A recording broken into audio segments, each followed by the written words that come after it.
9th chapter. Glory to you, O Lord. Now about 8 days after these sayings, Jesus took with him Peter and James and John, and went up on the mountain to pray. And while Jesus was praying, the appearance of his face changed, and his clothes became dazzling white.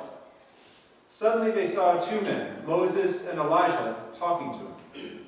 They appeared in glory and were speaking of his departure, which he was about to accomplish at Jerusalem. Now Peter and his companions were weighed down with sleep, but since they had stayed awake, they saw his glory and the two men who stood with him. Just as they were leaving him, Peter said to Jesus, "Master, it is good for us to be here. Let us make 3 dwellings, one for you, one for Moses, and one for Elijah," not knowing what he said.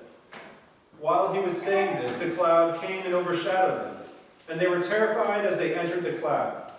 Then from the cloud came a voice that said, "This is my son, my chosen, listen to him." When the voice had spoken, Jesus was found alone.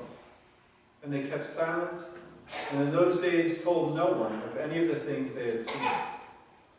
On the next day, when they had come down from the mountain, a great crowd met him. Just then a man from the crowd shouted, "Teacher, I beg you to look at my son. He is my only child." Suddenly a spirit seizes him, and all at once he shrieks. It convulses him until he foams at the mouth. It mauls him and will scarcely leave him. I begged your disciples to cast it out, but they could not. Jesus answered, "You faithless and perverse generation, how much longer must I be with you and bear with you? Bring your son here." While he was coming, the demon dashed him to the ground in convulsions. But Jesus rebuked the unclean spirit, healed the boy, and gave him back to his father. And all were astounded at the greatness of God.